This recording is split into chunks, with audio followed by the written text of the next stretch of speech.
Good day mga kaayos. Isa na naman pong mapagpalang araw naman po sa ating lahat mga kaayos. May ipapakita na naman po ako sa inyo na ito. Meron po tayong tatlong LCD. Yan mga kaayos. Ito yung mga sira na mga kaayos. Akin lang po itong pinagkukumpuni mga kaayos dahil po meron po akong mahalagang bagay na gustong kunin dito. Sa tatlong LCD po ba mga kaayos, gaano ba karami ang makukuha nating gold plated? So legit to mga kaayos dahil sa LCD po meron po tayong makukuhang gold plated. Gold plated po talaga as in. Kaya kung meron man kayong mga LCD dyan na halos ipagtatapon nyo na, so mas mainam na itago nyo na lang po mga kaayos dahil darating po yung panahon na balang araw is hahanapin din sa inyo ng mga tao dahil marami na po dito sa amin. Marami na pong nagbabahay-bahay dahil namimili po ng mga piyesa ng cellphone tulad ng LCD. Kumbaga kung may damage na LCD kanila pa rin binibili. So kung iisipin natin kung tayo walang alam, siyempre ibibenta na natin dahil po sira na din po. Pero sa mga may alam, tulad ng mga bumibili, mahalaga to mga kaayos dahil meron po nakukuhang ginto sa mga LCD or sa mga scrapboard na mga ating mga Android phone. Lalong-lalo na po yung mga old model. So, ang topic natin today is gaano ba karami ang ating makukuhang gold plated sa mga sa tatlong LCD. Sample lamang po ito mga kaayos. Tatlong LCD. Ito'y napagkahuyang ko ng mga kaayos. Dinidisplay ko lamang po na totoo pong LCD po yung aking mga pinagkukunan.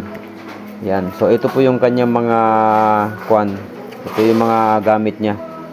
So ito po mga kaayos yung nakuha kong gold plated sa tatlong LCD.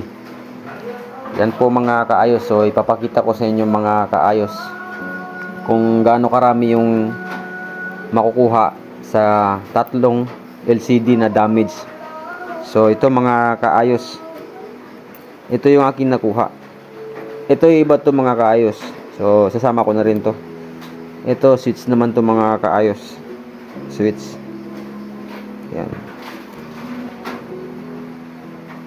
So ito yung unahin natin mga kaayos. Ito yung sa LCD. Ito yung kanyang flex wire connector.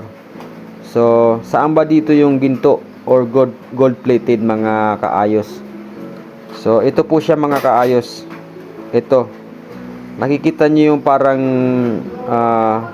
makinang po siya mga kaayos. Magkaiba po sa flex ay kanyang flex wire. Plated po yan mga kaayos, gold plated po yan. So ito yung kanila mga kinukuha mga kaayos. Kaya po sila namimili ng mga ganitong klaseng LCD, yung mga damage. Ito po yung kanilang kinukuha. Ayan, tulad nito mga kaayos, meron din siyang gold plated. Ito 100% mga kaayos, kahit po ito'y subukan nyo, kahit patakan nyo po siya ng nitric acid mga kaayos, hindi po to kakalas. Kung gusto nyong manigurado, kung kayo man ay gustong sumubok na mag-ipon ng ganito mga kaayos, pwede po kayong bumili ng nitric acid. Tas subukan yung patakan to mga kaayos. Yan. So kapag nagkulay green po yan mga kaayos, ibig sabihin hindi po yan ginto. Yan po ay copper. So actually mga kaayos, na-try ko na to, nakatry na ako.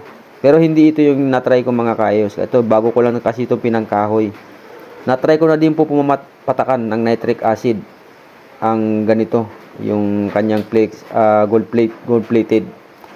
So hindi po siya tinatablan ng nitric acid mga kaayos. Kaya totoong ginto po or gold plated. Dahil po ang ginto po mga kaayos, hindi po yan tinatablan ng mga acid or nitric acid mga kaayos. Kahit po patakan natin yung ginto, hindi po yan kukupas. Mas lalo pong magiging makinang. So ito mga kaayos, iniipon ko to. Iniipon ko to mga kaayos. Dahil alam na alam ko mga kaayos, kapag marami-rami na ako naipon na ganito, bibili na ako ng nitric acid or anuman klaseng panggamit ng pangtunaw ng ginto. Pero sa pamamaraan ng ganito, pag flex wire po mga kaayos, ang mga kaayos, ang ipagtatanggal ko sa ganitong gold plated, number 1 mga kaayos, vinegar po mga kaayos, at saka asin. So paghahaluin po natin yan, ilalagay natin sa bottle, yung clean bottle, at saka yung walang, yung kitang-kita yung mga flex natin, siguro aabot yan ng 10 days. Atin po siyang ibababad ng more than 10 days. Yun, more than 10 days mga kaayos. Kusang kakalas po yung mga flakes, yung mga gold plated. Ito. So hanggang sa ang matitira na lamang po itong mga hindi po gold plated. So kapag marami po tayo naipon na ganito mga kaayos, I'm sure mas marami-rami tayong maipon na ginto. Yan, so ito po mga kaayos. Ito naman po sa power button switch. So gold plated din po yan mga kaayos. Ito po yung kanyang gold plated. Yan, kitang-kita naman. Pati rin po sa mga ating switch, power switch, meron din po yan gold plated po yan mga kaayos. Yan, so i-zoom natin yan. Itong kanyang mga terminal, yan, makikita nyo mga kaayos, gold plated po talaga yan mga kaayos. So ito, ginawa ko lang sample mga kaayos, 3 LCD. Medyo marami-rami tayong nakitang nakuhang gold plated mga kaayos. So hanggang dito na lang siguro yung ating video mga kaayos. Someday ay papakita ko rin sa inyo mga kaayos kung paano na natin to kukunin yung kanyang gold plated.